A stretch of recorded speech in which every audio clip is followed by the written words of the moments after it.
Hello, everybody. Go ahead, Ginger Dragon. I know you're going to. Get out of the way. This is pretty much the best part, because you fell right into my trap. You activated my trap cards real hard right here. I wasn't gonna do anything this intro, because Really? I knew you were gonna anticipate it and ruin your own intro, anticipating me too. Damn you. You won this mind game. We'll see next week. We'll see. Anyway, I am Fedora Gamer, and welcome to the Randomly Generated Podcast. As, of course, my co-host, Ginger Dragon. Hey. And this week we are joined by our guest YouTuber is Aldershot Smith. Aldershot Smith, some numbers on YouTube, and I don't remember it on Twitter, something like that. You can just call me Aldershot, that's fine. 8008, yes, it's on the card there on the screen. And he is a YouTuber. He covers a lot of indie games as well as some more in-depth stuff for Warframe. If you're into Warframe, you should check out his stuff. Yay, Warframe! And our guest indie developer this week is Daniel Fedor, which I'm just going to say you should add an A to the end of your last name. It'd be perfect. I've heard that before. Okay, damn it. I'm not that original, apparently. But hey, he is a part, well, is it a one-man development team or is it multiple people? I am the only full-time developer on the game. I've contracted a little bit out here and there, like Cameron for some design stuff, and Josh Collar did all the music. So, but it's Blue Bottle Games is me. Developer of Blue Ball Games, and their game, or his game, is Neo Scavenger, which we'll be checking out a little bit later in the podcast. And let's go ahead and jump right into the first segment, which is what we've been playing this week. Let's start with Aldershot. What have you been playing this week? Well, to be honest, I've been pretty busy with school and just doing YouTube stuff, so not a whole lot. I guess I've been kind of playing Epigenesis. I've been playing a lot of, well, not a lot of, but a fair amount of Broken Age, and of course Warframe, of course. How you liking Broken Age? Oh, it's fantastic. It starts off a little bit almost childish, but as you play through, like, dark undertones start showing up, and you're like, ooh, what's going on? So it's pretty cool, actually. Yeah, the intrigue. I've been meaning to check it out. Okay, how about you, Daniel? What have you been playing this week? I think I played a little bit of System Shock 2 for the first time. But I think the game that I've been playing the hardest over the last week was Orcs Must Die 2. I picked that up on Gamersgate, and I was addicted for many, many nights. And I think up until the point I realized that the health on the creatures was scaling as the waves went up, I started to lose interest. But that game had me going for a long time. That game I was highly addicted to a couple of years ago whenever it came out. I played a lot of that game. Yeah, there's something about it just, I don't know, watching orcs die at the hands of vicious traps. I guess it shows in my game design. I like hurting people. True. I mean, same with every developer of any roguelike ever. So. Yeah. Your answer is a little bit better. Most indie devs are like, I don't play anything, I just make games. Most indie devs don't have time to play games. Making games, you expect you to play them? God. And how about you, Ginger Dragon? What you been playing this week? Let's see. I was playing some more Metro Last Light on Ranger difficulty. Really fun game. First-person shooter, highly atmospheric. Again, I love that game. I love that game a lot. What else? I started playing Ark Darker Purpose this week. Aw, great game. It's pretty good. I like it. I've been meaning to play that. I hear a lot about it. It's alright. I could probably get you a I have key. a few small gripes with it, but What's that? in the end, it's still a pretty fun game. What gripes? Let's go ahead and go into that a little bit right now. Yeah. Number one is pretty much the main thing, just lacking of feedback overall. I mean, you use a use item, you can hear this tiny little, like, 0.2 decibel sound effect. And other than that, there's no feedback. Like, yeah. You can't really notice it with anything else, but when you use it with the manuscript, it's like, I pressed the button, what did I do? No feedback. I don't That- know if I did anything. Yeah, that definitely And then the bosses varies as from well. item. You know, Like- some used items are quite obvious, and some that is a problem. Yeah. You can't underestimate the power of Also, good it almost sound seems like- design. Yeah, exactly. Sound design is hugely important, which also sort of bleeds into my gripe with the bosses. I mean, whenever you beat a boss, it's just like, oh, my health's gone. Okay, bye. I'm just gonna silently fade out of existence. And magically, this completely arbitrary symbol is going to appear that takes you to the next level. Well, that's not really magic. Those are the credits you gain from the end of the level. I don't know. I feel like they could have been a bit more creative with that. Frothy And again, has a good bosses death just animation. disappearing completely. Frothy the Dragon, he has a good death animation, but most of the other ones kind of lack it. Well, a Frozen Few, the freezer. Well, it's also just the lacking of sound. Again, going back to audio design, it's just like, Oh. oh, silence. Silently Hey. heal over in a 3-frame animation. Bye. yeah, there needs to be like a death sound, like Frothy doing a death roar. You might be able to voice that for them, actually. No, I'm not very good at cardboard. Is that game still in early access? I mean, No, if it's you full can- release. Oh, Yeah. I see. Came out not too long ago as a full release on Steam. They're of course still updating, fixing bugs and stuff. There's an update coming up in the near future that fix some bugs and some balancing tweaks, but it's, you know, considered the first full release of it. But yeah, overall, I'd say it's pretty good. I like it. It's all right. Fun game. Very good. Swashbuckling then- Sir has a question for you in the chat, Ginger Dragon. Does Last Light Ranger still need the? Yeah, they do still need the paid DLC for Ranger mode. I mean, it's really stupid because it's the defining and I quote, the defining way to play the game, and you have to pay for it as DLC. Yeah, I So, heard a lot of fuck people that. are upset about that, even though it's a great game. That's, you know, Great not- game. Ranger mode is really fun, although, again, small gripe. There's literally no way to see your ammo at all. Like, there's a little tab menu that shows you every single thing in your inventory, aside from your ammo, because, you know, realism. Not really.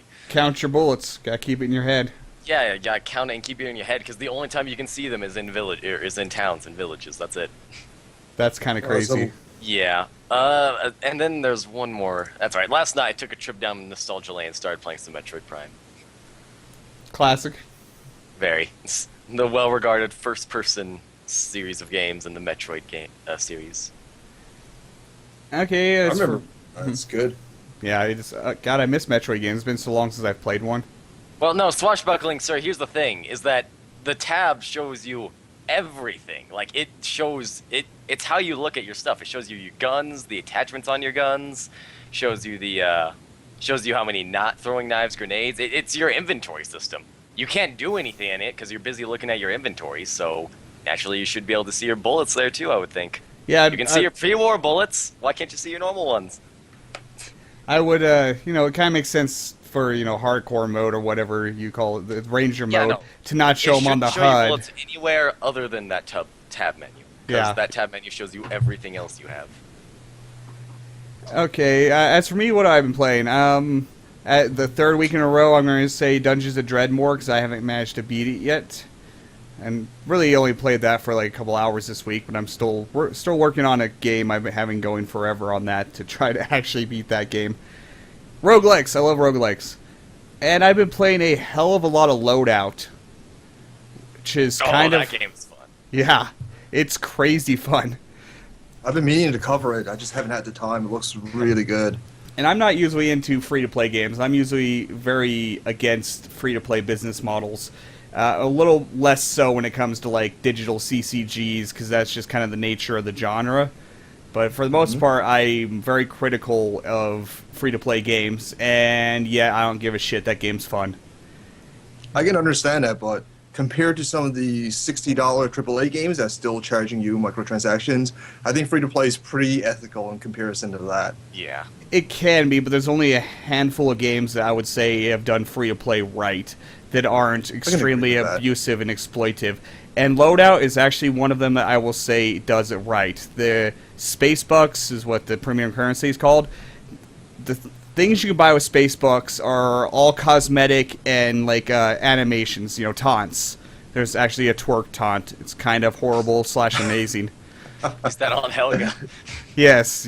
Oh god. But there's tons of taunts. There's Gangnam Style. There's just tons of really funny taunts and tons of costume pieces that you can customize your avatar with, and all of those cost space bucks, but there's nothing in the game that equals power that costs space bucks. The only thing that does kind of equal power is you can get a boost to double your experience gain and double your plutonium, which is the normal currency, double your plutonium gain. And even then, I mean, plutonium comes readily enough. I mean, there's It doesn't plenty of take very long to get the pieces of the guns you want, you know. Yeah.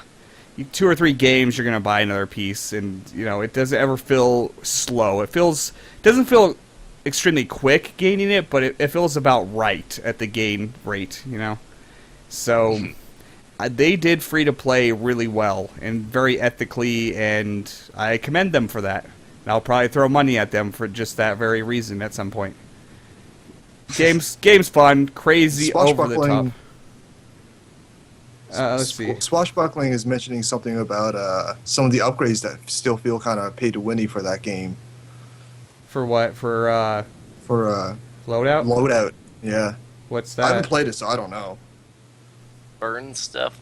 Well, the burn is like the last thing you unlock. I thought you still had to unlock that one with levels. Now, all of those, everything you just mentioned, you unlock with plutonium. You can't even use space bucks to unlock those components. All of those are unlocked through the normal currency. Every gun piece that I know of, unless something changes super high end game that I haven't got to, is all unlocked with the currency you just earned from playing the game. You can also get costume pieces and such without paying money for it. Every day, your first game of the day, you get a daily prize, pick from 1 to 3 chests, and they can contain bonus plutonium or a costume piece, you know, a outfit piece. So yeah, but from what I can tell, all gun pieces are only unlocked through plutonium. The only way you could use actual money to help with that would be to grab a plutonium booster, so you have 2 times plutonium gain for 1 day, 7 days, 14 days, whatever, you know. I was actually really skeptical of that one, you know, all these gun pieces. That's what the main crux of the game is there's like 44 million different guns you can make in the game, because you literally custom make your guns from a bunch of different components that can be kind of crazy, like laser beams and like a rifle that just shoots giant balls, spike balls at a ridiculous breakneck rapid fire pace. That's my current main weapon right now. Yeah, I'm rolling with a what's it called? It's one of those. I'm rolling with a laser rifle that burns out after about a second of going, but my god, does that thing hurt. And I'm using a rocket launcher that has sticky and proximity on it. So it's a rocket launcher that actually launches mines, so if I don't directly hit something, it just turns into a mine on the ground. Nice. It's actually quite useful because proximity works just as well as contact detonation. Really, because, you know, if you rocket it and it gets close enough to them where it'd be close enough for the splash to hit them in the first place if you're using contact, it's close enough for the proximity to detonate in midair. So it actually works rather effectively just as a normal rocket launcher or as for laying mines. So it's quite a fun weapon. I like it. I call it the ass blaster. You should get name your guns. So that game's a lot of fun. Anyone that hasn't played it, I highly suggest you do. Might have to check that one out. Yeah, it's crazy over top violence, and like when you die, it can be pretty horrible. Like you're blown in half. You're like, if you get damaged really heavily from a headshot but not dead, literally your head's gone and it's just a brain with eyeballs floating there connected to your spinal column. I haven't seen that one yet. Oh, that's crazy. And if you go and grab a health pickup, like your head grows back. It's crazy. I've seen Angry Joe play it. It's really fun. It is. Alright, let's go ahead and move on to gaming news. Oh, what do we have for gaming news this week? I think the biggest thing all over the place is the Flappy Bird thing. Oh yeah, that's I heard about stupid. that. Did he take that down yet? I don't know if he actually did or not. Sure.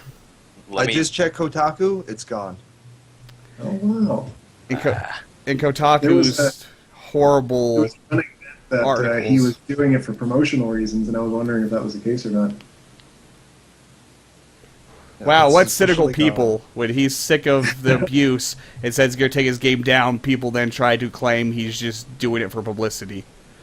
God. Well, it's a really smart idea, and I know I think it was the game dev Reddit where people were like, either he isn't ignoring enough of the feedback that's negative, or he's really smart with the way he promotes this. Because if you go to like GameSpot or something, the last line of their article is, if you want to try this game before it's gone, now's your chance. And I'm like, holy crap, this guy's going to get like a shitload of hits. So, is this a PG chat room? Sorry, I forgot to ask. No, I swear he's fine. Okay. So cynical, yeah, probably, but also very smart. So. Yeah, I don't know. The amount of abuse thrown at the guy has been ridiculous, and my stance on it is, why can't people act like semi-decent human beings to each other? For the love of God, there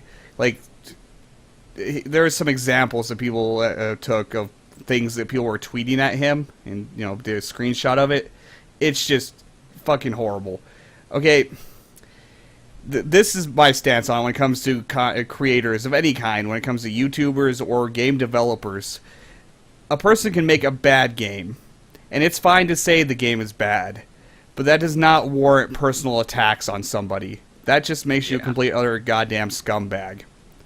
I can agree to that. If you don't like what Total someone's pettiness. yeah, exactly, and jealousy, massive jealousy. If you don't like something that somebody's created, then don't partake in it. Problem solved. Yeah. I I guess it comes with being popular, maybe. Mm-hmm. I was going to say there's also the question of motive when it comes to those types of comments. There are people who make comments because they want you to know what they think of your game, and there are people who make comments because they want you to notice them, and they're going to say different things, and you should learn how to, I guess, take them the way that they're intended, or not the way that they're intended, but whether take intended them- is go kill yourself. I guess read it with the proper context, I guess, is what I'm trying to say, because there are definitely some pretty harsh comments that I've received in the past, but as soon as I can tell that they're just trying to get under my skin, it's like it has no power anymore. Yeah. Yeah. Should I care about you? You're being an asshole, and I will never see you again beyond this email. Yeah. Yeah, it's true, but when you get tons and tons of that kind of stuff, it wears on you. I mean, YouTubers know this very well when it comes to YouTube comments. I'm still a small YouTuber, so most of my comments are really good. And I don't get stupid, horrible comments that I would just block the person anyway, but still.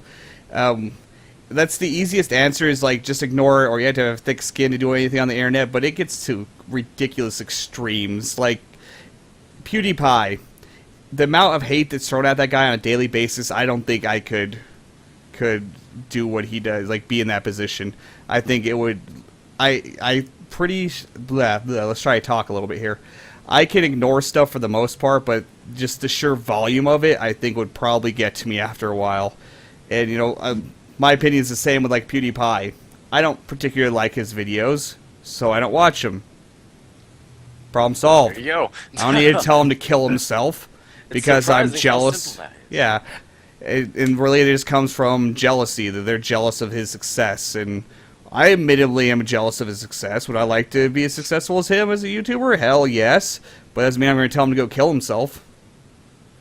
There's a lot of ulterior motives with those hate videos about PewDiePie as well, because those people know that they're going to get a lot of hits just because PewDiePie's in the title.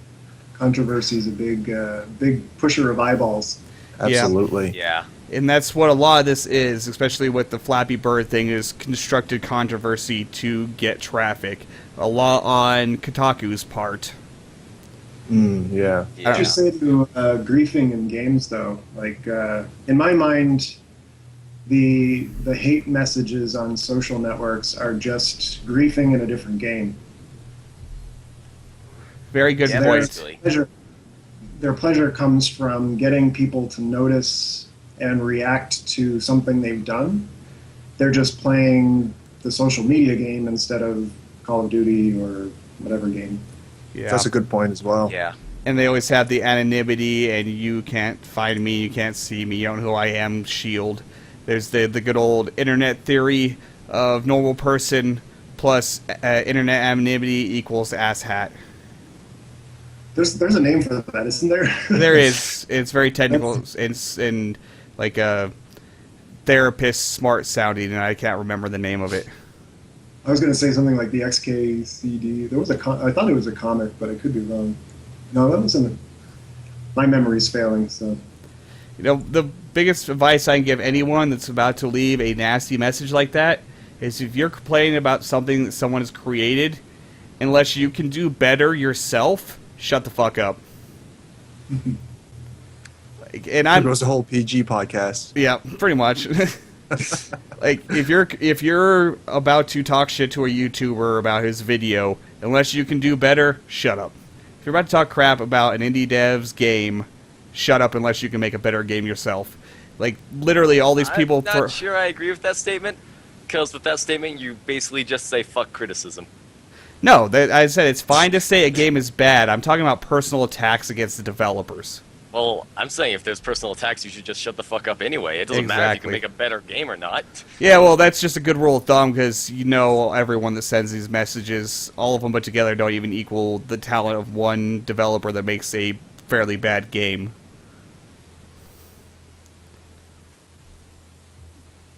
So that's my point on it. Yeah, as I said, it's okay. It's games are bad. It's okay to say a game is bad, and to say why the game is bad. You shouldn't be telling a developer to go kill himself. yeah, it's a tool for a different type of person, and you just have to learn how to recognize when that person shouldn't be paid attention to. Yep. And developers like constructive feedback. If you tell them you don't like the game and why, they will respect that. And most of the time, thank you for it. Yeah, it's actually interesting. I find I really enjoy reading comments when people don't think I'm reading them, I guess, if that makes sense. Like almost voyeuristic comment reading, because then it's like they're not trying to protect my feelings. They're trying to say what's really on their mind. Not that people on my own forums protect my feelings. It's just sometimes it's neat to kind of glance in on what an average person thinks of the game without knowing that they have an audience who's involved in it. Because a lot of times it can be very constructive, but there are also some where I'm like, okay, well, that's just obviously meant to hurt somebody's feelings. So. Yep. Well, that's the thing, is when most of those nasty comments, they are intentionally directing towards you in a medium that they hope you will see. If you're seeing a comment somewhere based on your game they don't think you're going to see, it's probably not going to be as nasty because they don't think you're going to be looking at it to intentionally hurt you. Unless they're showboating for their audience there. True. That does happen quite a bit. It's a good point. So that's my entire theory on it. I've never played Flappy Bird. From what I've seen of it, it doesn't look like a good game in my opinion. I'm not entirely sure why it's popular, and I don't know, but it's a game. You don't like it, don't play it. It's a free game. You don't have to pay for it. If you don't like it, don't play it. Yeah, exactly. I just started playing it last night, just to try same it here. out. It's honestly nothing special. I play mobile games exactly like it with the exact same kind of goal and stuff like that. And that happens a lot. That happens a lot where something that's really generic and not stand out in any way becomes ridiculously popular for no apparent reason in the mobile scene. I'm not sure why. Okay, it's strange, but it's a game. He made a game. He's successful. That's what I want for all indie developers. So I don't know. That's my opinion on it. Let's go on to the next news topic before I rant some more about assholes on the internet. It's unfortunate, but when you do stuff on the internet, you really just gotta put on some thick skin. You do, or some scales. Yeah. Scales probably help. Yeah, scales work pretty good too. Let's blah blah. This next topic is kind of along the same thing. There is that Dungeon Keeper mobile game. Barf. Yeah. I've never played any Dungeon Keeper, nor have I even seen the mobile version. So. Okay, go on to GOG and get Dungeon Keeper 2. It's classic, wonderful game. Dungeon Keeper 1 was wonderful as well. Great franchise. The EA has now completely destroyed. I think Total Biscuit touched on that in one of his videos earlier on the week. Yeah, he did he finally, after almost quite a few months, made another "This is why we can't have nice things." Yeah. That's right. I like those videos. They're entertaining. It's a very sporadic series. Not very, yeah. It's been like a year, I think, since he's done one in that, actually. Now that I think about it. But I don't know. But apparently, the Dungeon Keeper mobile game, I haven't downloaded it, but apparently it's very riddled with microtransactions. Like getting your imps to mine out squares so you can build stuff. There's some blocks that take them literally a 24-hour wait for it to get mined out. Unless you pay premium currency to speed it up. Fuck that. Yeah, it's pretty And gross. now we're talking about how not to do free to play. Yep. Yeah, it's made me want to cry because Dungeon Keeper is very nostalgic to me. I love that game. I played a lot of it in my younger days, and my reaction was exactly like pretty much most of the internet that has ever played Dungeon Keeper games was when they're like, "There's a new Dungeon Keeper game coming," and we're like, "Yay! It's mobile!" Oh. Yeah, I'm completely clueless about the mobile scene. I have no idea what's going on with that. It's most of the mobile scene is a lot of gross microtransaction stuff. Very few. Yeah, I heard about that. Yep, very few free-to-play mobile games do it respectfully. And To be honest, I think it's the pay model on the mobile scene. Everything's either free or $1. So the developers have to make money somehow. So I guess they went the scummy route to do it. They That's did. just my theory anyways. it's kind of crazy. I saw a study done by some independent place or whatever about amount of money on mobile games that are made from in-app purchases by year, and like 2010 was like 12% of mobile purchases. Money made from mobile games was in-app purchases, and it just kept going up and up and up. In like 2013, 92% of all revenue in the mobile sector was from in-app purchases. Wow. Yeah, that's crazy. I was like, Yeah. oh wow, that is nuts. But they're designed like potato chips. Just want to. It's really bad. It's really stupid. They shouldn't be that good, but you just keep popping them. Yeah, exactly, swashbuckling, sir. He says basically the problem is that it's terrible, it's scummy, but people keep throwing money at it, and that's the thing. This Dungeon Keeper game is so bad, yet it's making ridiculous revenue for EA. Yeah, not everybody does the proper amounts of research or are like passionate gamers, right? Yeah, And that's how to get away with it. yeah, it's all good gamers, educated people always talk against this trend, but then the general masses throw money at it. It works, and there's no reason for the developers and publishers to ever change unless it stops working. So, you vote with your wallet, people. Absolutely, I agree with that sentiment. Okay, well, that's about enough bad news about mobile stuff. And we don't even talk about mobile games on this, but that's what's been happening, and I've cried myself to sleep because of the Dungeon Keeper destruction of the IP.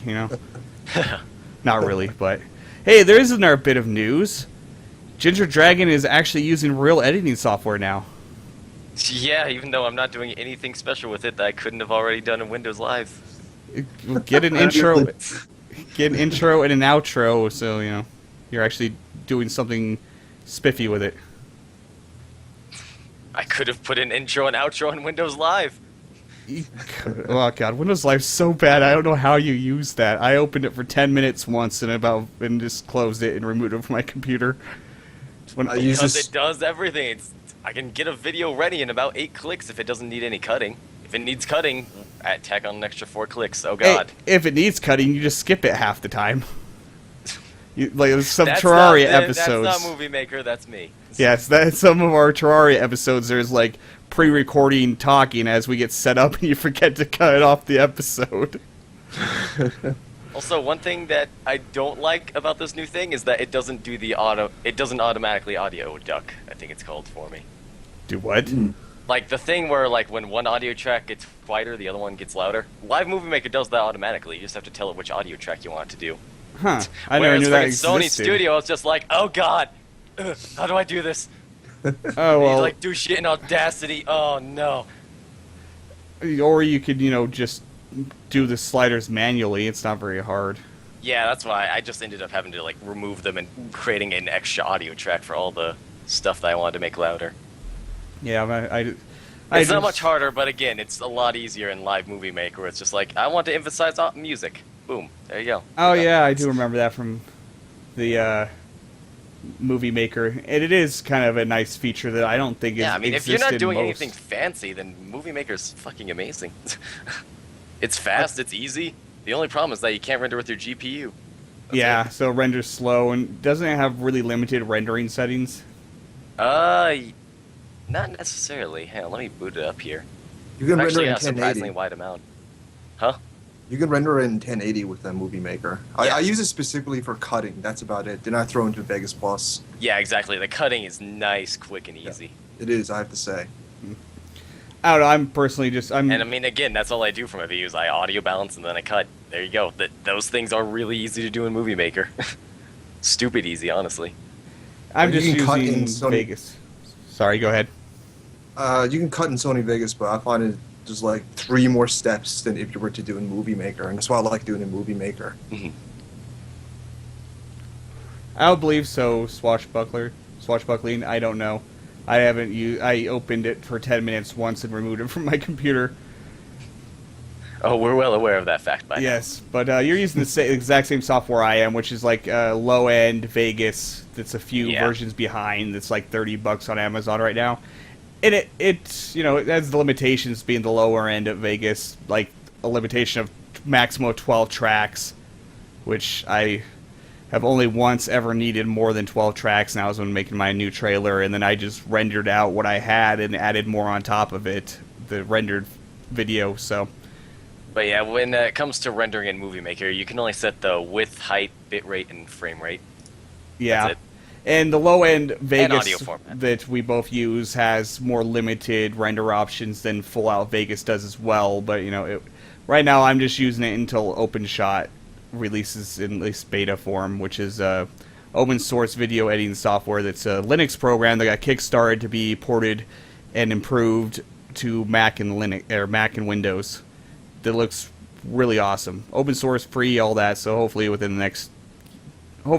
2014, I'll be switching to that. OpenShot Actually sounds pretty cool. It does. It has some really cool, innovative features like network rendering, where you can literally have it installed on multiple systems on your local network and do all the editing on your main computer and click a button and it sends it over to your alternate computer to actually do the rendering, so you're not using up your primary system to render. Not able to use a proper codec, swashbuckling, it renders in .mp4. The one that everyone uses.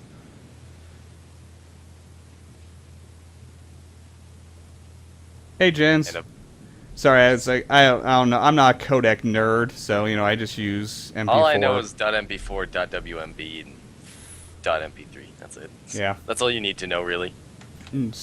I would like, bitrate adjustments, which I can't actually do on the low-end Vegas that we're both using. It just lets you do the preset internet video HD and whatnot. So I can't mess with audio bit rates and all of that, but it works well enough for me now until OpenShot comes out, which being OpenShot's open source, you'll have all kinds of options. And might not be that user... That's the bad thing about a lot of open source stuff. It's very powerful, feature-rich, and option-rich, but not exactly user-friendly. Hey, you're describing Linux. Yes, exactly. But, I think we went on our little YouTuber nerd talk about video editing software long enough, probably. So let's go ahead and jump over to playing some Neo Scavenger. And while I get fired up, how about you give everybody the elevator pitch of what Neo Scavenger is, Dan? All right. Neo Scavenger was originally my way of creating a post-apocalyptic Oregon Trail. So if you want to think of it like that, it's heavily focused on survival in a post-apocalyptic world, and it's pretty detail-oriented. So I tried to model a lot of things like metabolism and weather effects and hypothermia and disease and illness and infection and in a way, a lot of people say it's very harsh, but in a way, it's trying to reward you for thinking of everything. So like every decision you make, if you make the right decision, you get rewarded, and if you make the wrong one, you get punished. And it reflects a lot of what I liked about some of the older games that I played. Just if you think of it, you get rewarded, and that was always a satisfying feeling. And another part of it is the sort of traditional pen and paper role-playing game aspect, which you'll probably see a lot of when you're playing the text encounters and choosing which skills or items to use at which times. So that's kind of the other half of the game is following story elements or situations and working your way out of those. Let's see if I can actually turn the audio down to this a little bit. It's drowning out the call for me. I don't know what it's doing for the people listening, but... Okay, that should be better. Alright, let's go ahead and start a new game. It's actually been quite a while since I played this. I covered it on my channel some time ago, and I haven't played it much since then. No fault of the game itself. That's just kind of the nature of being a YouTuber. We don't have a lot of time to spend on one game, unless we do a channel based on one game. But let's see if I can remember what build I used to use. Okay. Which build is this? I just got it off Steam, so. Oh, nice. You got. Is that the 982 or 983? Is it 0982B? Okay. So there's actually one that's slightly newer, but you have to opt into it on Steam. But this one's pretty stable. Okay, that's good. We don't want it to crash on the stream. That'd look bad. No, that would not be a good thing to have happen. Alright, so in the character creation, we have these slots that we can use for our traits here. You have 4 slots to begin with, but you can also give yourself negative traits to give yourself another slot for a positive trait. And I will probably give myself Insomniac, because that trait really is just a annoyance more than a game effect. I don't know, that sounds kind of bad, but in a way it is. And Metabolism. Metabolism is the only negative trait that actually has a positive side effect. Food and water intake rates increase, but your healing rate slightly increases as well. So It took me a second to understand this whole building mechanic, but when I did, I loved the whole risk-reward system you got going on here.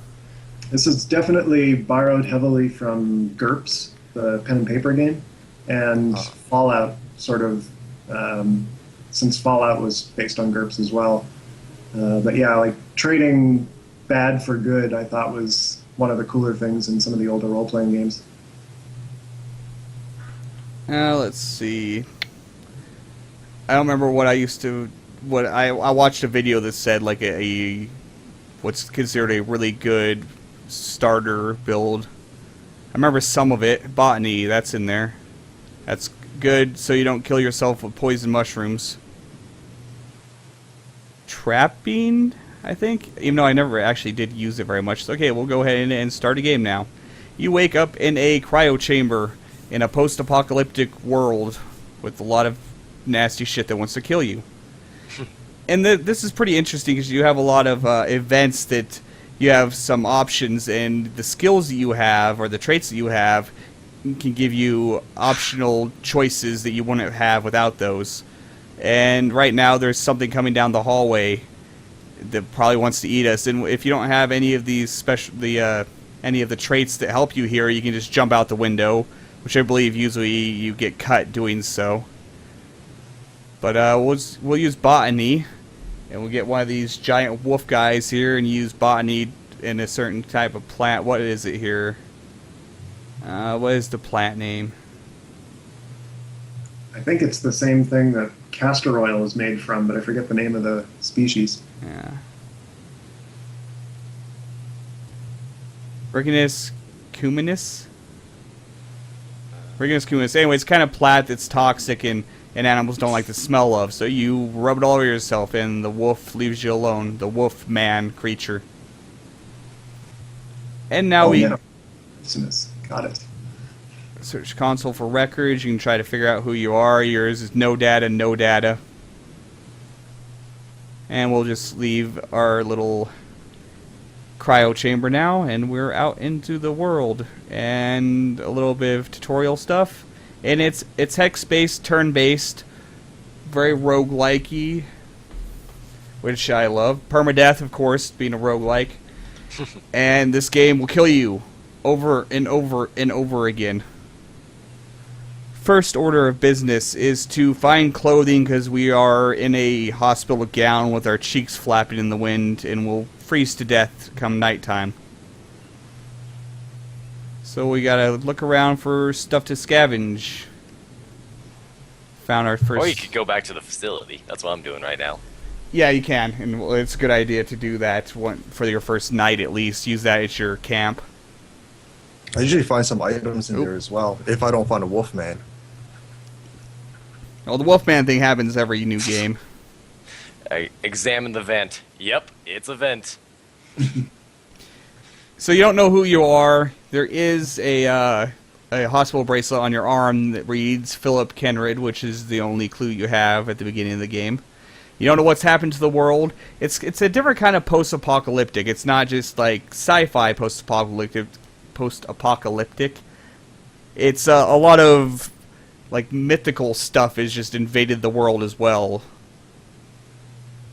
I don't know if anyone played much either Rifts or Shadowrun. I've played Rifts, actually. Yeah, only pen and paper I've ever played. Oh yeah? I mean, that was probably one of my favorite RPGs to play, even though it went like over the top bonkers. Yeah. The combination of post-apocalyptic sci-fi and supernatural horror, I thought was a nice mix. So in a lot of ways, this game kind of follows in those footsteps. A lot of this tutorialization that's popping up is new from the last version I played, isn't it? The scavenging type stuff? Yeah, it's like telling you how scavenging works. I don't think that was in when I originally played. It actually depends. It's been there for a while, but it depends on whether you've got the cookie set for this on your machine or not. So it shows once and then never again. But anyway, Something. this is the scavenging window. Right now, this location, we have the option of leaving or a storage shed, which we will try to scavenge the storage shed.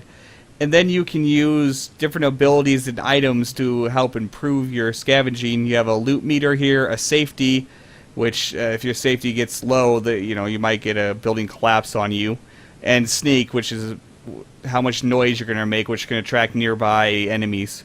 And we'll use our strong ability, which will increase our loot, but will decrease sneak, and I think it decreased safety a little bit. I don't have anything else that can help me right now, so we'll just use the strong trait. And we found some stuff. Let's go to inventory. I think Swashbuckling's asking how far along is Neo Scavenger coming along in the development? Well, the quickest way to visualize that is about midway down the description on the Steam page. I tried to do kind of an estimate bar graph for each of the features and how close to completion they are, as well as a list of will this feature be in the game, well, likely, unlikely, not at all, yes for sure. And that's up to date as of December, and it hasn't changed a ton since then. A few things have been added.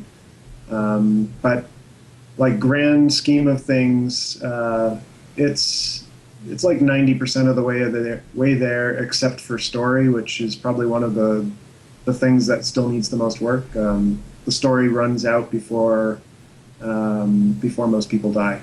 Well, no, that's not true. It runs out before most experienced players die.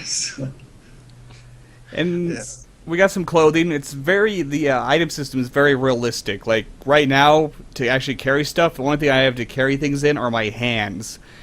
And once I put on like a hoodie, I'll have the pockets. Like this hoodie has 6 slots for its pockets, which gives you some more storage space. These jeans have 6 slots in their pockets. You can get a backpack or a plastic bag to carry things in. But it's also very layered. You wear many layers of clothing to keep from freezing to death. You can keep your hospital gown on, and then we'll put this brown t-shirt on. And then we'll put a While hoodie. you're over there with your fancy hoodie, I found a plastic sled. So those are kind of terrible, actually. Those kind of hinder you a lot. but it's a plastic sled. Yeah. And then I'll put some pants on, so no more butt cheeks flapping in the wind. Why won't pants go on? Pants, go on. There we go. They don't fit. And then a patchwork high tunic. So I'm pretty... This one scavenge got me a lot of what I needed. Except for I only have a right shoe. I'm one shoed right now. And we will put the binoculars on our neck for the hell of it. I will take the glass shard in my hand. I think I can put it in my hand. Okay, yeah, these hands. These hands are for weapons. So if I do run into something, I could try to poke it with a shard of glass. That probably won't work out in my favor, but...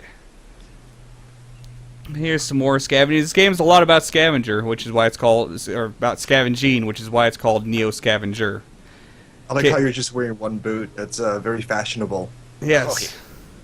Okay, do some more scavenging. What I could really use really early on would be a pot. That would be very nice to find. A pot You look- or the pot? You look Both? like a horrible Scotsman, says Swash. And I thought that was pretty funny. Inventory here. Okay. I have a tarp. A multi-tool. Those are very useful for crafting. And poking. You can use it to stabby people as well. Most of this other stuff I can't bother picking up because I really have no way of carrying it right now. And let's keep on looking for more scavengers. Okay, turns over. Aha, hey, here's a town, like a suburby town. Oh, and there's a bandit too. Yeah, there's a lot of bandits on me right now. Abandoned mobile home. Not that great on the loot meter, but we'll see what we get. We get a left shoe. Yes, I have 2 shoes now. Nice. An empty plastic water bottle, which are extremely important, but I'm gonna carry it in my hand instead of my glass shard. We got a plastic sled. I don't actually like using these because what exactly do they do for hindrance? They like less movements per turn. With the sled behind you, you're not allowed to run. You can only walk, so if somebody's chasing you, you're not going to get away. Although one of the things I added recently was a battle move for ditching your sled or cart, so you can drop it without having to access your inventory. Now carts are less hindrance than the sled are, aren't they? I think they're both the same. Oh. Frankly, I think the cart might fall apart faster, but I think it also carries more. Yeah, box cart I believe is the largest vehicle for storage. At least it used to be, I think. Yeah, and the other thing you might be thinking of is if you're carrying a sled without a strap, you're basically just pulling on it by the front lip of the sled, and it's really awkward, and that gives you a penalty. Yes, Can I take a strap off of the hunting rifle I just found? You can. Was that a question? Ooh, that's interesting. I might have to do that. I also found medium length of string, twine, or cord. Could that be used to put a strap on the sled?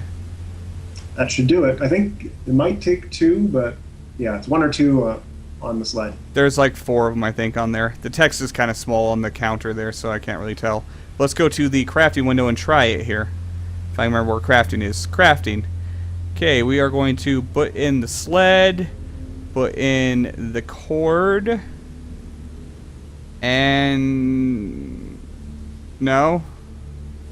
So if Not you look, there may be 2 arrows on the crafting output, on the top right corner of the crafting output. Uh-huh. If you Okay. scroll I left see. and right. Cool, I'm going to All make right. it. I don't remember how to confirm, though. I just found another 2 plastic sleds. Take both of them. Salute. How do I... I can't take both of them. I haven't found any clothes. Wear one as a hat. There you go. I'm drawing a blank. How do I initiate the crafting? I think you need to wait till your next turn. You used all your turns getting here. Ah, okay. Oh, right, you're right, okay. Oh, hey, Can you bandit. Yes. Damn it, bandit. Can you use a sled as a storage device? Yeah, it's a vehicle. How? Just double You have click to go it and to it'll equip the it. screen. Or yeah, What was that. that? There's a vehicle icon that looks like a pickup truck. Ah, all right, there we go. Thank you. Yep. I Man, find gotta it. ask, who's Philip Kindred? What's up with that name? It actually is a play on Philip K. Dick. Oh, okay. Um, for those of you who've gotten further into the game, you can see some influences of Blade Runner. So every now and then there are these little, I don't know if they're Easter eggs or homage or what you want to call them, but they're kind of hints of other things that I thought were really cool and kind of inspirations for the game. Oh, that's cool. I like that. I may not have clothes, but at least I have night vision goggles. I'm not finding anything useful. He's I don't kind know, of like clothes. You can't complain. I had to abandon the sled because a bandit came and wanted to hug me. Alright, there's my knife. I can take that back. A crumbling apartment building. Advice: avoid those. Something tells me you've had a bad experience with those. Many times. Oh god, I found zomzoms. I don't think I even want to mess with this right now. What the hell's the Zom? It's weird. It's It's weird. It's Okay. what happens to Walmart after the apocalypse. yeah, and it's a barbecue restaurant rave place with the twist. I don't think I'm going to actually mess with zomzoms in this podcast. People need to be able to go and play that and discover that themselves. Take some time to breathe that one in. Yeah, it's something. If you like barbecue, go to Zomzoms. God, I'm a It's a place horrible. to eat. Yep, you can get food there. So I encountered a dying old lady, dying of thirst, and I just want to mention that one of the options I have is to shoot her with my gun. Post-apocalyptic world's a horrible, harsh place. Just gonna say that. I'm tempted to do it just to see what happens. I mean, I have the gun. 4 bullets. It's starting to sound like a douchebag simulator. Scumbag Shepherd. Yeah. Found I a don't tell you what to sled. do. Those choices yourself. Can I put this? Alternatively, I do have a bottle of water. Can I put this sleeping bag? The sleeping bag is what? Oh, it's 8 spaces. I'm like, can I shove a sleeping bag in my hoodie pocket? Not quite. That would be awesome, though. I can't. I can't. It's a nice compact sleeping bag. These are actually kind of rare, but again, I have not found anything to carry stuff in besides a few pockets, which I'm going And to. it's like, Some empty pill bottles. I was hoping for some water purification tablets since I haven't found a pan yet, but no such luck. Sometimes finding a pan can be really hard. Destroyed office building. No, thank you. Those turn out badly. At least no bandits are harassing me right now. Here we go, a storage shed. You can find some good things in these sometimes. Oh, Cut on good. some broken I found glass. Another sled. Damn, I got cut. Which can I can now show you the medical system a little bit here. It's also rather realistic. You can see I have a cut on my shoulder here. And you have to actually dress the wounds with rags, preferably clean rags. Dirty rags could cause bad things if you wrap yourself up with dirty rags. It's also, if you find alcohols like whiskeys, you can sterilize wounds with that. I have none of that right now, so this wound's probably just going to fester for a while. I found a recipe. Yeah, you can find shreds of paper with recipes. The crafting system is very open-ended, and like it's not some set ingredients. It's categories of ingredients, like a shaft, which many things can fill the role of the shaft. That that was actually a later addition to the game because when I first did it, it was specific item recipes, and as soon as I got to, I forget which one it was. Oh, it was fire. I was adding fire, and there was like campfire, tiny fire, crude torch, quality torch, lighter, and I think there was another. There's all these different sources of flame, and I'm like, I'm not going to write a recipe for all of these things, and then all of the reverse recipes for all of these things. So I started looking into category crafting, and I'm really glad I did. I think people are discovering some pretty cool recipe ideas. Speaking of discovering, I think I've discovered a newspaper that's so big it doesn't actually fit on my screen right now. What's the headline? I'll write that down. The top highest thing up I can see is Race to the Bottom. I'm not sure if that's the headline, but that's just That's Race to the Bottom, 17 more lives, including those of 3 Coast Guard crew members were claimed, blah, blah, blah. Oh, I know the chain of stories if I can't find the specific one, so let me write that down. Oh, hold on to that just in case we need to see it again. My scavenging is going very poorly. I've found no source of water, no source of cleaning water, nothing to carry stuff in. This is probably going to end poorly for me. Ooh. Tight. Oh, and a bandit. No, oh god damn bandit. Desperate retreat, range, tough and barefoot. You're lasting a lot longer than I did in my games. Yeah, I've played it Zomzons. quite a bit too, so. If you want to learn what Zomzons is, go ahead. I'm gonna reconnoiter the warehouse from afar because I have a sniper rifle. Yeah, the game likes you. No, you forgetting my butt cheeks are still flapping in the wind, Fedora. Well, you don't have clothing yet? No, I've not found a shred He's got a of clothing. rifle but no clothes, and you've got a fur I jacket. found enough plastic sleds to probably fashion myself some clothing, but I You keep can build a fort getting... with all the sleds by now. Sled fort. seriously, 5 plastic sleds so far. God damn it. I'm having bad luck with scavenging today. There seems to be a lot higher fail rate of just finding nothing than there used to be. Or I have horrible luck today. Could be horrible luck. The only time scavenging gets worse frequently in the game is when you're close to the big city. Because then everyone over there has already kind of picked things over. Would that be where Zomzoms is? Because I'm close no, to that. it's further to the southeast. Yeah, I just failed with finding nothing 3 times. Seems Yeah, it like can happen. Zomzoms is just a little club, a little hangout. Aside from the part where slaves are being entered through the back, but everyone else seems fine. Not slaves. Just ignore that door in the back. Alright, I'm gonna approach. Found a lighter. Ooh, a disposable plastic bag. I can finally carry some stuff. And some gummy bears. Or jelly bears, excuse me. I also found some painkillers. Oh, hold on to that.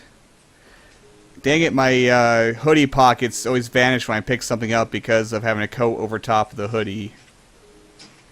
Or something. I don't know what these pockets are from, with these slots that vanish every time I pick something up, but... I kind of don't like that, honestly, that I have to take the coat off to get to the hoodie pocket. I know it makes sense, but... It actually it became more of an issue recently with the there's an armor vest in the latest test beta, and that actually has its own pockets. So I think you're going to have to hide the underclothes pockets in order to show the outer clothes pockets. Otherwise, they're going to conflict with each other. It gets complicated. Yeah. I might be able to make a sled with this string now. I never knew that cord thing. That's why sleds were always like really bad for me, because I was always just dragging the stupid thing without a string. String does wonderful things. Crafting. Okay, let's see if I can make this now. Does it need to be a medium length twine, I or believe yeah, but you can make a crap. medium from small if you have small. I have small. Okay, I can make medium. I'm out of turns, I think. Yes, I'm out of turns. And damn it, a bandit's gonna make me run away from my sled again. Damn you. Oh, a night's falling. I should probably try to get back to the cryo chamber. Because even though I have full set of clothes on and all that, it's still not a generally good idea to be outside at night.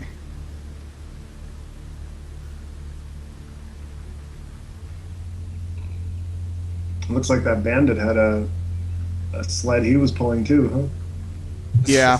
The thing about combat in this game is the best way to do combat in this game is to avoid combat in this game. Unless you really outgear your opponent, combat is very, very risky. Yeah, I've found that one-on-one, if you play the right moves at the right time, you can actually win pretty consistently.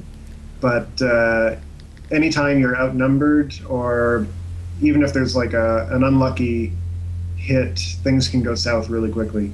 Yeah, just getting a scratch could equal your death later on after you've already won the fight. Because it get Or getting infected. tripped and kicked and tackled and... Did I miss anything? I had to step out for a second. My mother dearest called. No, not much. But yeah, Right a on. single injury can very much lead to bad things. Yeah. If you don't have the equipment to clean and dress your wounds, combat's a bad idea. Yeah, that's more than anything. I was trying to simulate how, I guess, combat in video games is usually pretty sterile, whereas I think it's a lot dirtier and more grisly than most games model it. That's what Insomnia does. I have to keep clicking sleep repeatedly because dude just wakes up.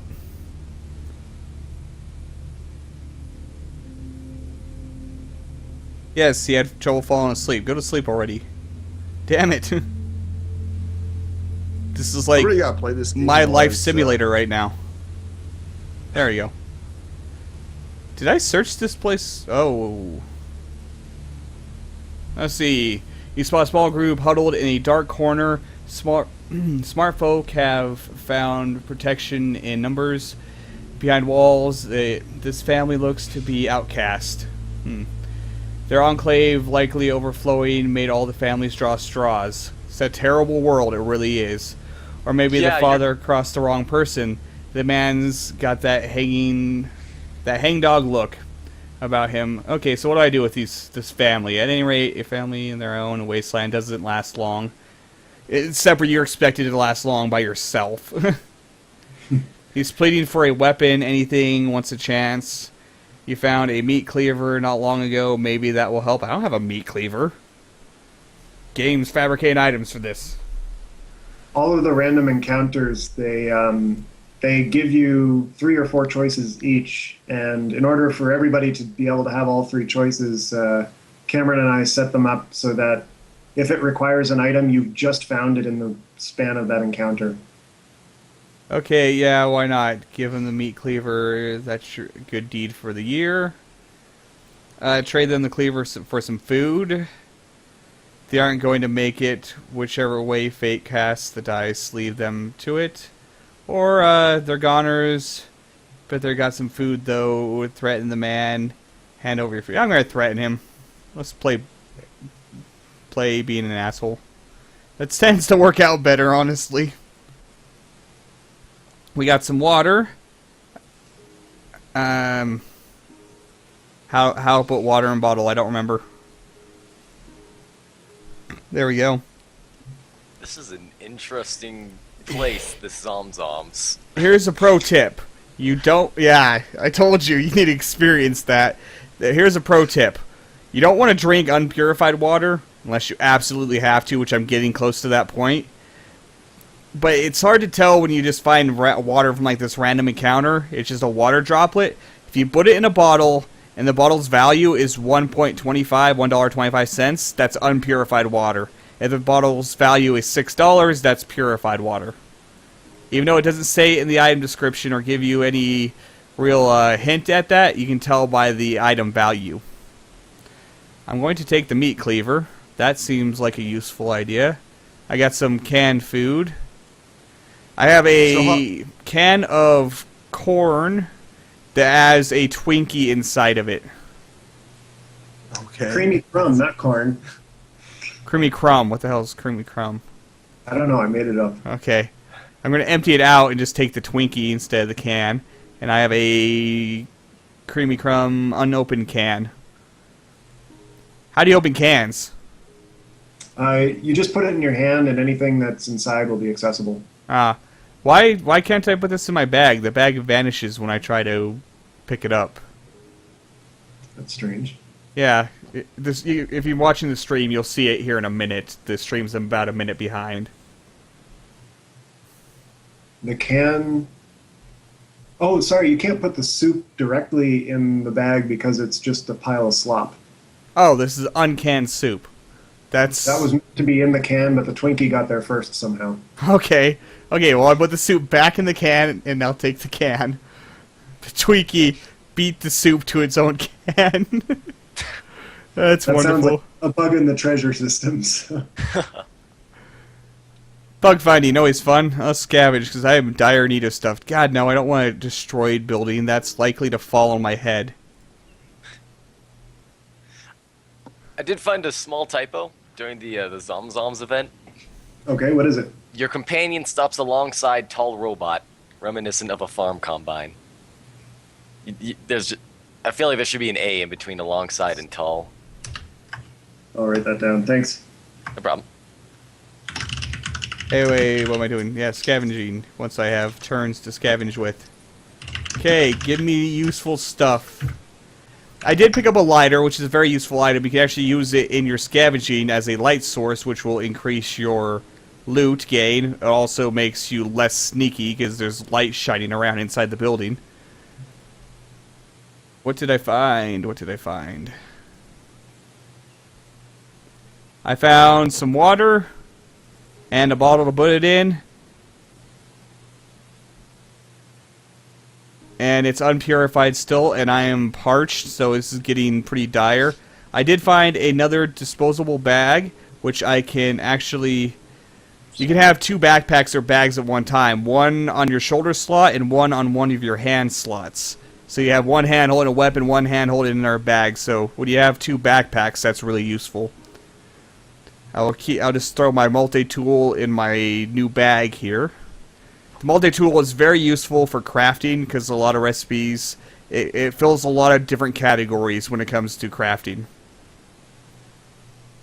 Like a cutting tool, wrench, pliers, it fills all those categories when you're trying to craft things. I never got really too deep into the crafting. I never really lived long enough to craft much. Oh, wait. Okay, I'm unable to see well. Why? It's kind of daytime. If you're in a forest during dawn or dusk, it's too dark to see. And I have a bandit here near me, so I hid my tracks before... Oh, I can't move off that square, because apparently I don't have... Apparently somehow I'm down to like one action per turn. Okay. There we go. If you hover your mouse over the 1 out of 1 turns indicator, it'll tell you why it's that low. There's a turn indicator? Where's that? Just below where it says main menu on the top left corner. Ah, moves left. Base moves, say, dehydrate, minus 2 turns. So I'm starting to die. And I still have no source of purified water. I just found something that is really useful, though. A crowbar with a strap, I think it was. Let's look here. No, without a strap. Damn. And a broad spear. The crowbar, I'm going to just switch out my meat cleaver for a crowbar. Crowbar is a very useful item. It makes a quite effective weapon, as well as assisting you in scavenging. And it is also very useful in crafting as well. Also, here's another tip. When there's things in your scavenge window that you're not immediately going to pick up anyway, that have pockets, hover over and make sure there's nothing in the pockets, because sometimes things will be in the pockets. I didn't know that. It's good to know. Sometimes you can find some pills or something in the pocket. Pills, yeah? I could really use something to let me purify water. Now I can use strong, trapping, crowbar, lighter, max out my loot gauge right now. And what is this? Digital water tester? I've never found one of these before. It requires a battery, I bet, doesn't it? Dan? Yes, it should. Although in your version, it may not be fixed. I think there was a period in time where it didn't need batteries to work, and I recently fixed it, but I don't remember if it was your version or not.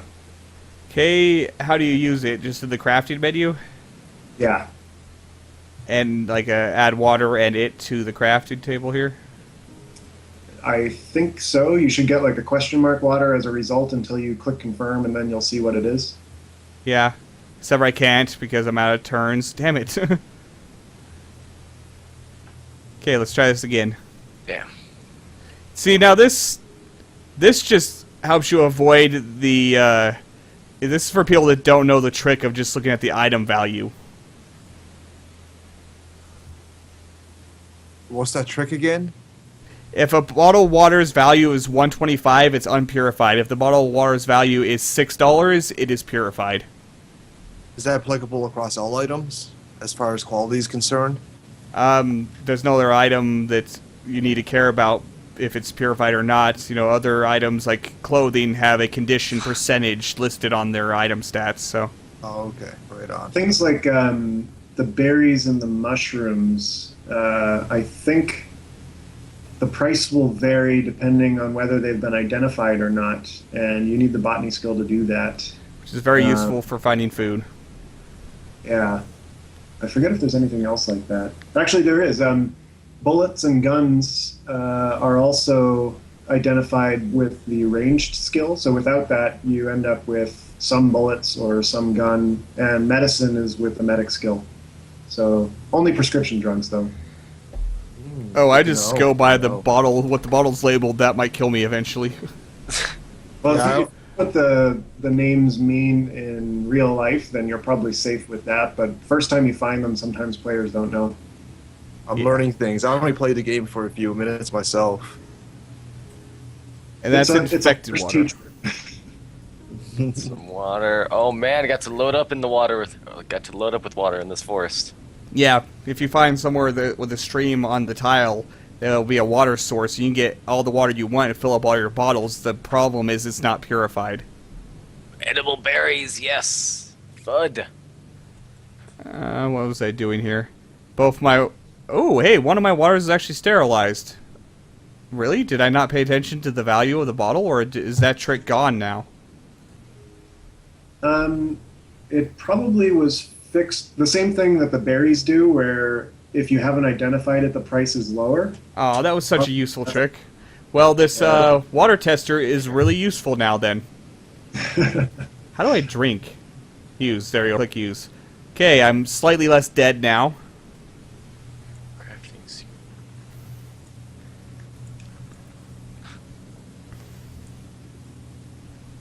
Oh, now I'm back to dehydrated.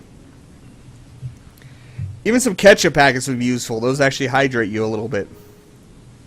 They stopped doing that in one version. Oh.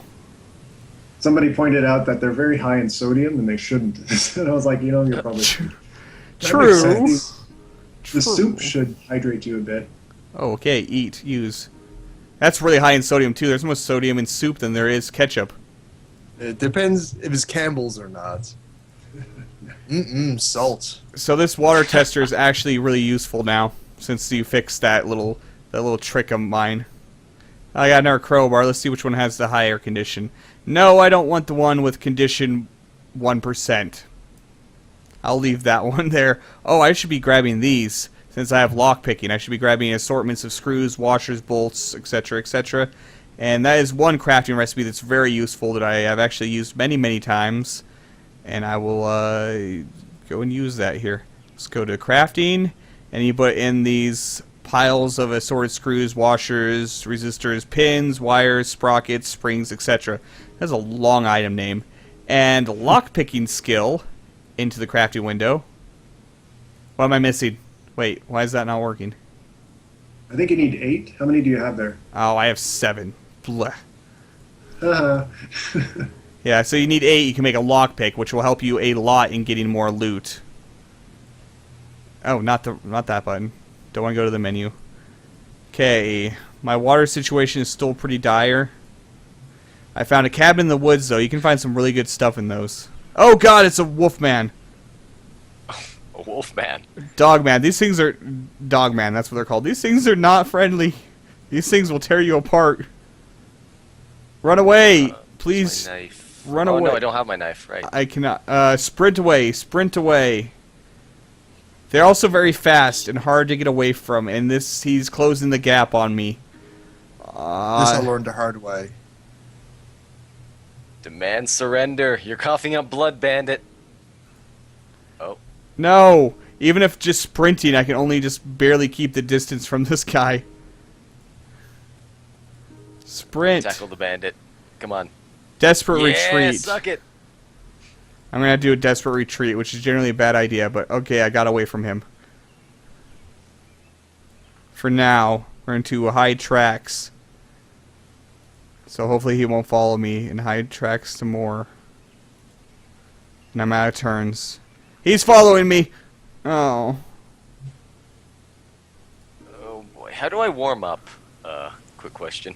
I have a Clothing? sleeping bag. I just don't know how to use it, or if that Sleeping even bag only works if you pass a turn while it's on the ground or in your campsite. Yeah, you need a campsite. It's good to stay near the cryo facility for a while so you can flee to it at night and not freeze to death, because it makes a much better campsite than just anywhere on the ground. Oh, I finally found some shoes. Really? Finally, I'm not completely naked now. Well, you still don't have clothing, even fighting, and you still don't have clothing on? Yeah. Well, here we go. I finally found a hoodie. I'm going to risk it with the crumbling apartment building. Blue jeans as well. Oh, I can finally get rid of this damn rope. I found something. Okay. I don't really like using these, but I really dire need of liquid hydration at this point. And this building helped me none. Cigarette lighter. Or a plastic bag. I haven't found any backpacks. Those seem to be real rare lately. I did find the big parts of chunks of string. I'm going to sort stuff here. Damn it, I don't have enough storage space for... Okay, I'll eat my Twinkie. And then I'll put my lighter up here. Lighter, please. There we go. Then I can put my multi-tool in here. And take the medium lengths of strings and stuff. Not yet. Inventory Tetris. This game has a lot of inventory Tetris. I noticed that. Not necessarily a bad thing, it just does. Some I do people like- really hate it, and some people really love it. But I have to say I like games like this, where you, like Silent Storm, and like where you have to pack everything as efficiently as possible. I don't mind it myself. I remember doing it a lot in Resident Evil 4 back when that game was still a new thing. Yeah, I got a tarp. Not useful, Welcome to my game. world. More edible berries. Okay. Oh, poison berries. Oh no. You're lucky you have the botany skill, otherwise you might have just ate those without realizing it. Well, to be fair, I haven't eaten anything because I haven't Aw. had to. I'm still well fed from ZZ or Zomzoms. Gave me some steak. Some barbecue. Some Yep. ribs. I'm gonna watch a man get horribly murdered by robots. I had a roof collapse on me, so things are looking poorly for me. I got many injuries, no way to address them. I'm so dead right now. There's no nearby campsites, and I have 2 bars left in my warm meter. you don't need to be. You can do it in any hex if you want. Just put the sleeping bag on the ground and hit end turn. Oh, alright. And every hex has a campsite, but most of them aren't as good. Like most of the time, it's just open ground, but sometimes you get like a stand of trees or a building or something like that. Yeah, doing it on hexes that are buildings works better, Oh, doesn't I it? see. And then I put it there. Alright. I don't know. I think I understand now why people say they always die of hypothermia, though. It must be that how do I use the sleeping bag issue. Well, that helped out a little bit. I got another 2 bars. And, oh, God! It's a dog man. and 2 dogmen. Oh, you are so boned. Run away! I've got 3 bullets. That's probably not going to save you. No, That's probably. not enough to double tap both of them. Take cover. I could threaten the dogman. That's probably not going to be very effective. I'm going to have to drink contaminated water because I'm about deaded. It won't always kill you drinking unpurified water. You know, quite often actually you can get away with it, but that one time you don't is the bad time. Oh my god. I just want a desperate retreat. Come on. I need to go find a water source and just chug a bunch of contaminated water because I have no other choices. Keep going. Would it be wrong of me to say that this game is, it reminds me of DayZ in a lot of ways, but that's probably because I played a fair amount of DayZ. I heard somebody actually say that it's like a turn-based single-player DayZ. Yeah, that's how Yeah, I'm that looking is a for it, pretty too. good comparison. I mean, you guys are talking about rotten fruit and purifying water. I'm just like, this is DayZ, except way harder, and more content. Yeah. Yeah, I've definitely heard a few comparisons like that before. One guy even said you should announce it on Reddit as a single-player DayZ. And I was like, oh, I don't want to get in trouble with the DayZ guys by doing that. So I don't think they'll get you in trouble. I've talked to them a little bit on the forums. They're pretty nice guys, I find. oh, most devs are, yeah.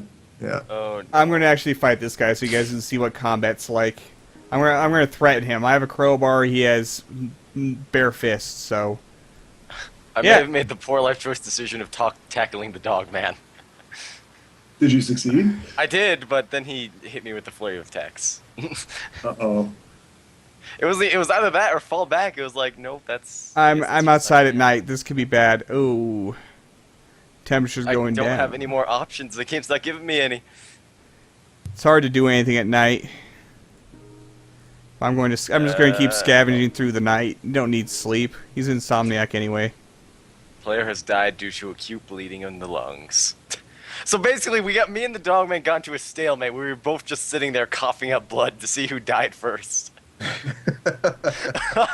If you can beat a dog man, you can actually make a coat out of its hide that will help you quite a bit when intimidating humans, because you know the dogmen are very well known as very ferocious, and it means you killed a dog man, so they'll be scared of you, or more likely to be scared of you. If only I lived. If only I outlived the dogman. It's an interesting fight, that's for sure. Yeah, I mean, I was just sitting there reading the comments. It's just like, player is bleeding, dogman is bleeding, player is bleeding, dogman is bleeding, and there were no choice options anywhere. That was Okay. interesting. I don't like this nighttime. Let's go hide in the cryo place. Whoa! There's just a random hunting rifle on the ground right here. That's probably mine. Small chunk of hide. Yeah, I don't have any. Yeah, that's mine. Shit, that's where I died. You found me. I don't think the What? game has networking like that, does it? Victoria, it's a joke. Go with Okay, it. all right. I was slightly confused too. I was like, why? There's multiplayer? No, Why- I mean, why do I found not a have the rifle, you cryo found some- chamber you found as- some hide? Sounds just like where I died. I have an abandoned IT building to use as available campsite. I'm on the cryo chamber facility, and what? The cryo chamber is not showing up as a option for campsite, or is this square next to it the cryo chamber? I don't know. It's so dark. Oh God. I'm probably lagging too much to see, but it looks to me like you're on the city. Yeah, next to tile. it. And there's something unseen on top of the cryo chamber. It ran away or something, I don't know. Oh, there's another empty bottle here on the cryo chamber. Like, loot just starts showing up in squares that you ignored or been through a long time ago. Like, things drop stuff, and you can find stuff later on. I found a random dead dog man sitting around near the cryo chamber one game. I'm like, oh, okay, I'll just take his hide then and make a coat. Worked out well. One of the things I haven't done yet is add AI for like eating and drinking stuff that they find. So they hoard it and they'll wear clothes and they'll equip weapons, but they won't eat or drink food. So sometimes they starve to death, which might be what happened there, or it could have just been a combat that the Dogman lost. That's kind of hard to imagine. Those things are ferocious. It could have been the third or fourth combat that he lost. Yeah. Sometimes you can get nice large groups of bandits running around, so it could have been a group of bandits. Okay, bandit. I'll yell at you, scare you off. Yeah, that's what I thought. Back up. That actually worked. Yeah. I mean, I've only played the game a few minutes, but that's never worked for me. Well, he was bare-handed, and I have a crowbar, so... Oh, that makes sense. Yeah, the What is- AI actually cares about, do you look tough? Do you look strong? What kind of weapon are you wearing or using? Nice.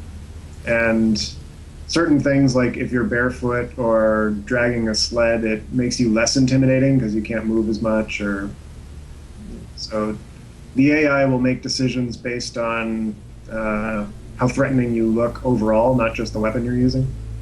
Oh, that makes sense, actually. That's So I found programming. a dying person, a gunshot victim. He's part of some army that are against technology and blame it for the downfall of humanity and blah blah blah. He got shot, is dying. I can try to stem the bleeding, tear up his t-shirt for bandages, rip off the bottom of his t-shirt, hand over the impromptu bandage, and leave him to it. You're a big fan of iSlab. What the hell's iSlab? Oh, it's iTab. Yeah, iPad. Yeah, right. Okay. Or I can just finish him off. I'm gonna kill him. Wow. Yeah. It's consistent with earlier behaviors. So. Yeah.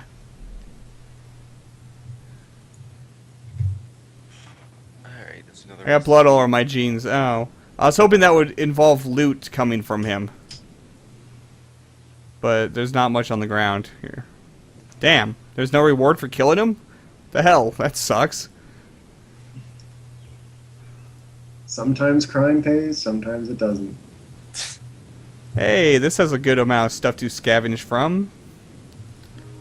Maybe I'll actually get a backpack or a source of water or something. A pan. Water purification tablets. I need something like that. Would be real nice. So what do we get? A nanobot medical kit. That sounds useful. I've never once actually messed with any tech in this game. I never take a skill for it, so... I got more bolts and stuff so I can make some lockpicks. Why won't they stack? Stack, damn you. They stack to 10, okay. I kind of want this nanobot kit, because it sounds cool. I'm going to use it. I'm kind of messed up medically. And it has quite a few slots and something taking up 3 slots. Is that a battery? It's very weird looking. It's a nano-robotic suspension refill. Okay, so it can hold 3 of those max, and those are 1 use each, I'm guessing? Yeah, it's basically a dosage of a fluid that contains antibodies and nanorobots that they boost your immune system, they help healing faster, and they also they handle a lot of the medical conditions faster than your body would normally. Cool. I just used it because I'm pretty hurt anyway, so... I'm hungry, I'm parched, it's just going poorly. But I'm going to make some... Let's make some lockpicks now. Lockpicking... Sorted screws and stuff. Where's the stack of 10 of them? There it is. Now I can make lockpicks. Which helps a lot with scavenging. Whoa, that was a lot of stuff I found. Oof. Yeah, sometimes you get a treasure trove. Found a right shoe, I found a left shoe, found all kinds of clothes. Clothes is all I can find. I just found a scope. That's not too useful right now. Blue jeans, oh yeah. Got some shirts. I found another lighter. I'll grab that because Community they college t-shirt, yeah. lighters are good. They have limited use, so it's always good to grab one whenever you find one. Did you do your own graphics for this game, Dan? Quite a bit of them. I recently started working with two artists on encounter illustrations, which we haven't seen in this place session yet. But everything else in the game, the equipment and most of the encounters and interface and stuff I did. Oh, cool. I like it. I like the style of it. It's simple, Nothing wrong with that. Yeah, it's kind of like late 90s era pixel art. I'm a big fan of 90s era. Yeah. Anything. I think a lot of people see Fallout, like the map especially, they think Fallout style graphics. So. Oh, yeah, I can definitely see the comparison. God, water is terrible situation for me right now. Disposable plastic shopping bag. Yeah, you can put that in your backpack slot, and you can also put one in your hand, and it's a item to carry stuff in. Oh, yeah. rotted floorboard. How injured am I now? I'm pretty beat to hell.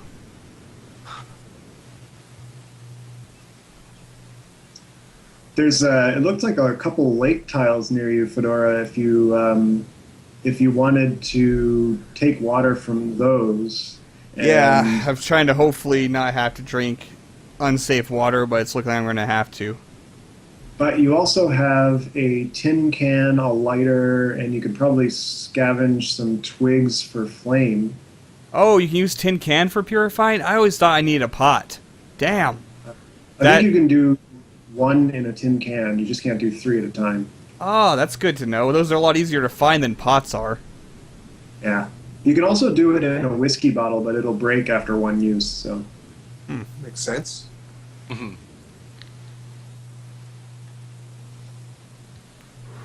Oh god, I found a place with a dog man in it. That's bad. Run away! What do we have for options? Nobody deserves to be fanged by a dog man. Shout a warning and cross your fingers. Sit tight, it's not worth attracting the attention of a dog man. Get the Froggers' attention. They'll come running. Easy meat for the dog man. I'm gonna go the asshole route again. Hi, hello. Do what you can to survive, I guess. Yep. The dog. They made a good distraction for the dog man. While he's eating them, I get away. Works perfectly for me. And I got some loot dropped from it too. What do we get? Got a bottle of water. Wait, no. It's a bottle of soup. And the water is outside the bottle. And the soup can has a Twinkie in it again. I don't understand. I have a bottle of soup. I'm going to just eat that. And I'm going to eat the Twinkie too. And it is purified use. Promotional items for the game. You get a can of soup with a Twinkie in it. Right? That should be a thing from now on. It's really kind of awesome. Twinkie in a can.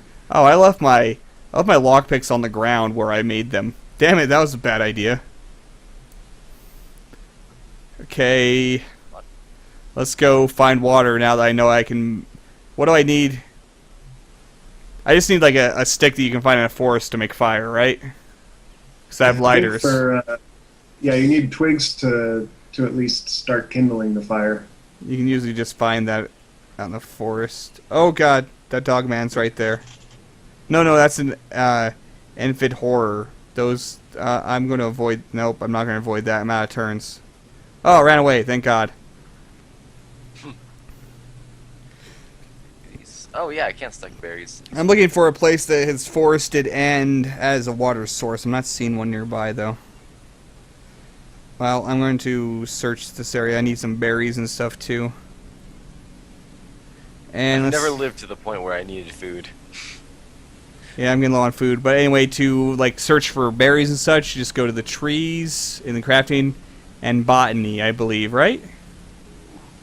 Yep, I think that's one way. I think also the swamps, you'll tend to find a lot of berries, but I forget if you can do it with scavenging or if it's just they lie on the ground there. Oh yeah, I can just scavenge this area as well for the stretchy forest. I forgot about that. And then use botany in the scavenge, that's right. I found some water. I can sleep in the woods, either in a shopping cart basket or in a disposable plastic shopping bag. Neither of those sound very pleasant. You should sleep in the disposable plastic bag. That sounds like a terrible idea. It'll be hilarious at the very least. Let's try it. See what happens. Found edible berries and mushrooms. Well, now I'm bleeding. I'm not sure how that happened. Sharp bag, I guess. Does that make sense? No. Maybe. Oh, I'm sure it'll be fine. let's not eat the death cap. Oh, come on. It's fun. Okay, now I need wood and stuff, so I see if I can remember how to do this to build a fire. Shopping cart Crafting, basket has fallen apart. trees. Yeah, you just craft the trees and you get a bunch of different pieces of wood. Getting lots of berries. Oh yeah, you have known recipes. I don't remember that. That's useful. Okay. Yes. Now, lighter, kindling type item, and then if I add bigger wood, it'll make a bigger campfire, right? There we go. Lit campfire. Confirm! I now have flame. Yes. Fear me. Which But also forget it, can track stuff. The boiling water in a tin can, the campfire might be too big, but you can try it and see what happens. Oh, really? But you can also extinguish the campfire into a tiny flame, which How do I put water in can? That doesn't seem to work. it won't. But if you put the water, the can, the fire into the crafting area, I think that'll do it. It would make sense for cans to hold water like bottles could. I mean, you can put water in a can. I thought about it, but then again, the can isn't a sealed container like a bottle is. Hmm. It has a hole in the top. Did that destroy the So if you can? put- No, it's in. Yeah, it's still in the crafting. I was like, oh god, my can. End of the world. Oh, I use that as a light source. I was about to say, I'm going to search a forest with a cigarette lighter. How is this going to do anything? More importantly, what could happen? So you can only do one water at a time? Yeah, you can only do one water at a time with a can. Still, cans are easier to find. Those pots are sometimes really hard to find. Those pots are real nice to have, though. Alright, oh, that's a lot of water. Okay, now I can drink a bunch of waters. Safely. My last binge on unsafe water didn't kill me, thankfully, so... Yay, I'm well hydrated! Finally, now maybe I can get some scavenging done. I need to make more lockpicks, because I left my lockpicks behind. Actually, I have no room to carry the damn lockpicks. Scavenge. Let's see what we can find. A single lighter.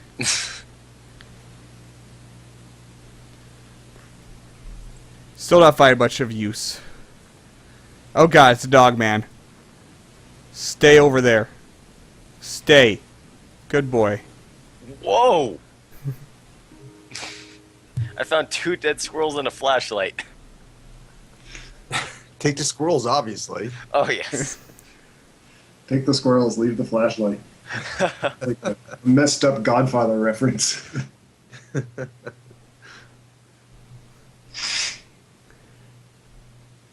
Give me some backpacks. Backpacks seem real rare. I used to find them all the time. My luck is real bad today. A sleeping bag that's too big for me to try to carry anywhere. And a rifle scope with strap. I guess I'll replace my binoculars with a rifle scope and strap. I think that's more useful.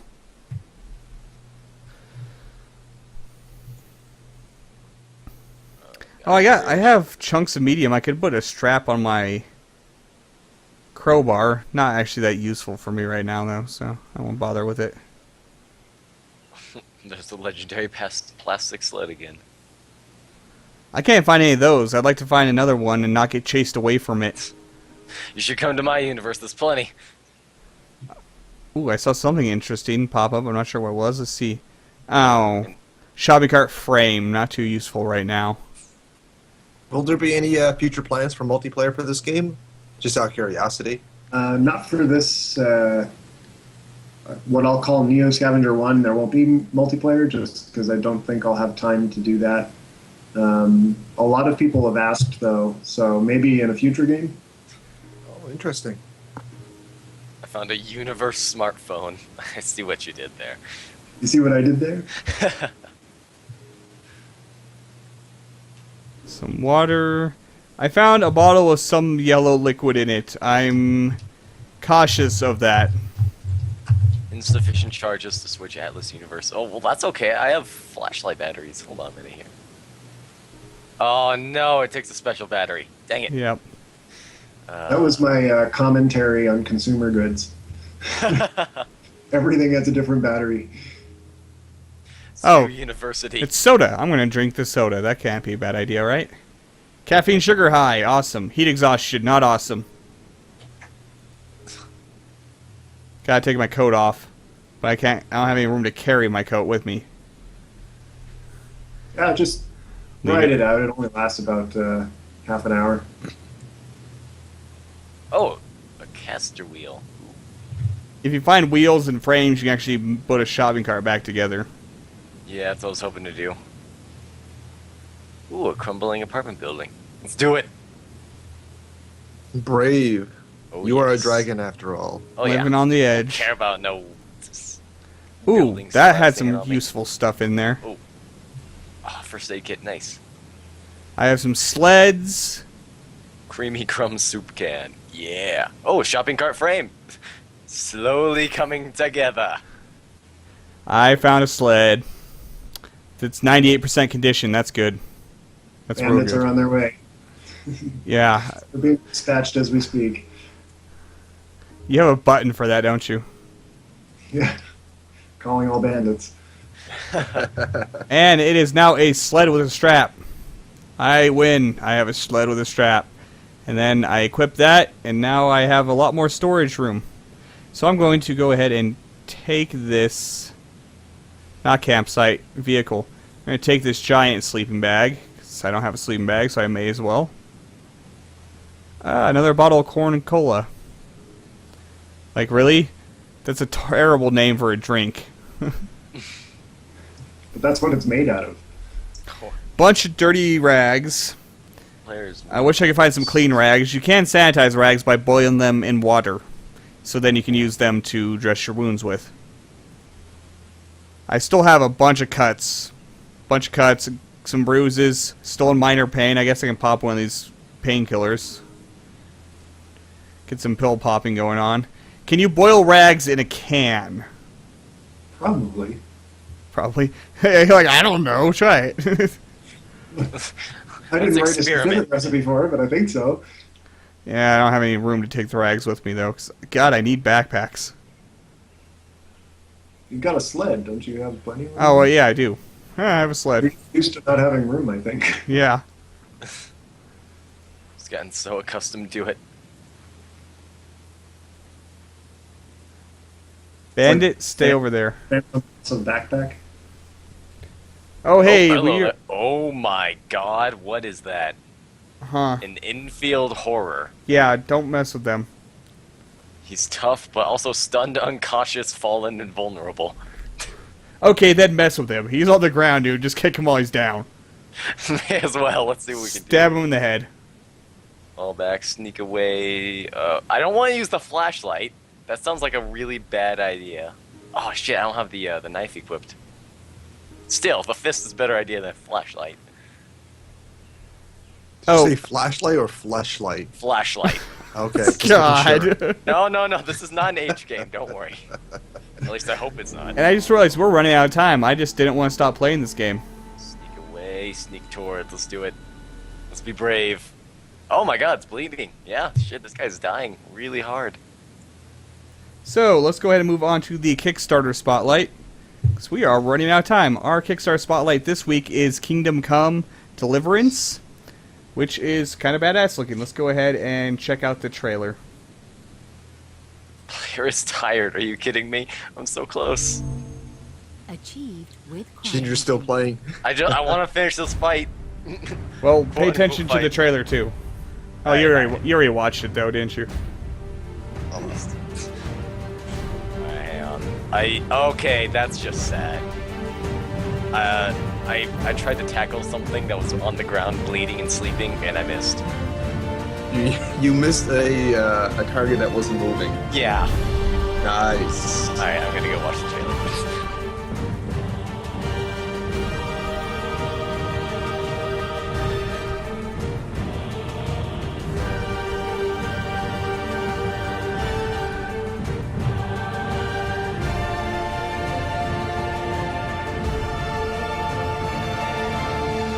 By the hounds and ladies, what churls would do such devilry? Take as many men as you need and ride there.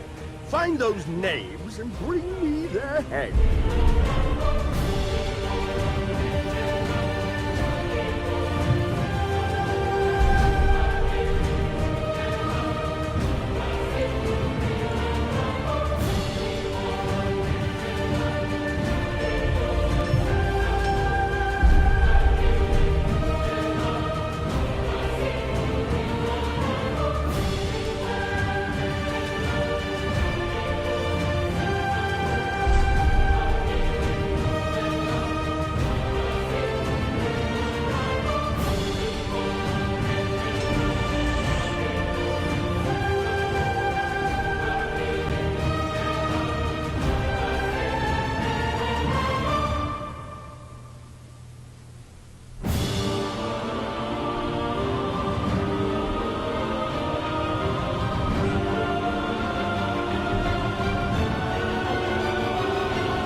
Hi, I'm the creative director of the And we'll skip the talking part. Just wanted to see the gameplay trailer.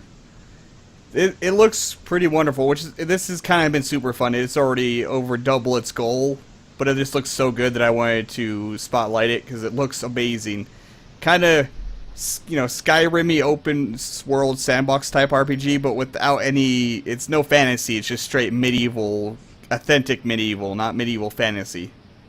Yeah, it looks really good. It Oh, yeah. reminds me of like Skyrim meets Chivalry, if you don't. A little bit. That's how I would compare it. Yeah, the combat It's definitely looks kind of chivalry-like. Later, I like the whole literally cut per scene. That looked pretty cool. Yeah, that's definitely epic. I'm gonna have to watch out for this game for sure. Yeah, definitely. I should drop the link in the description. Actually, what we forgot to do at all during the segment was play Neo Scavenger because we were too engrossed in trying not to die in Neo Scavenger. Was go ahead and drop your links in chat, Daniel, to where they can get Neo Scavenger. Is on Steam Early Access right now. I actually don't see the chat window. It never loaded for me. That Oh, sucks. interesting. Well, Refresh the page, then you should have chat. Maybe. I tried that a couple times without much success. I'll try one more time. Twitch is Like kind of s- twitchy. Yeah. Okay, then I could- I'll go hunt down the link.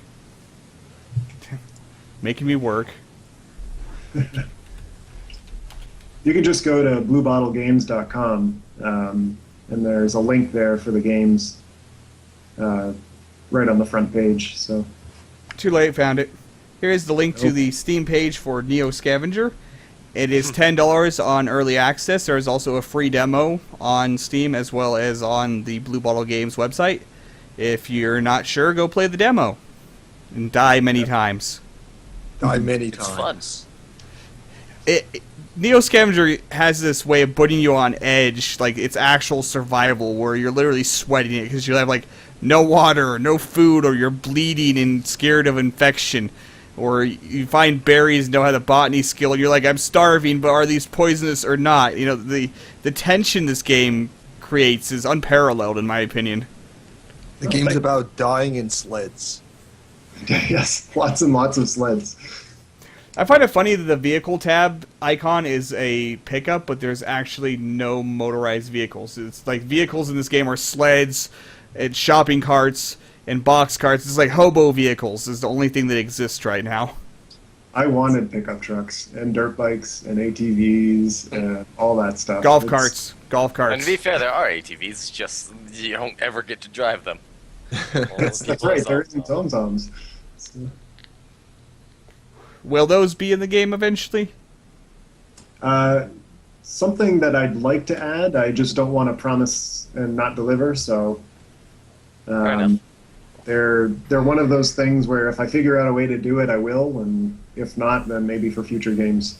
Yeah, I'd say at least ATVs would make sense, since Zomzon's references them. But, then would they give you storage space as well as actually increasing your movements per turn? Is that how it would work? It's more about the implementation than whether it makes sense. So, like, they'll have fuel or electricity, one or the other, and how do I track that? And there's no way for items to degrade when they go from one hex to the other, rather than just over time. So there's some hurdles to overcome. Yeah, there's a mechanic skill, and I actually don't think that skill is extremely useful. It might be if there were vehicles like that, but I don't know. There's not much use for the skill that I've seen. Maybe late game? This is pretty minor, although I don't know if you've been to the southeast yet, have you? No, I never lived that long. Are you kidding me? So, there are some things yet you might want to discover. Yeah, there's quite a bit in this game I want to discover. I haven't actually progressed the story at all past light in the sky that you see, in I the won't southeast. spoil anything by telling you what's there, but it's worth venturing to the southeast. Alright.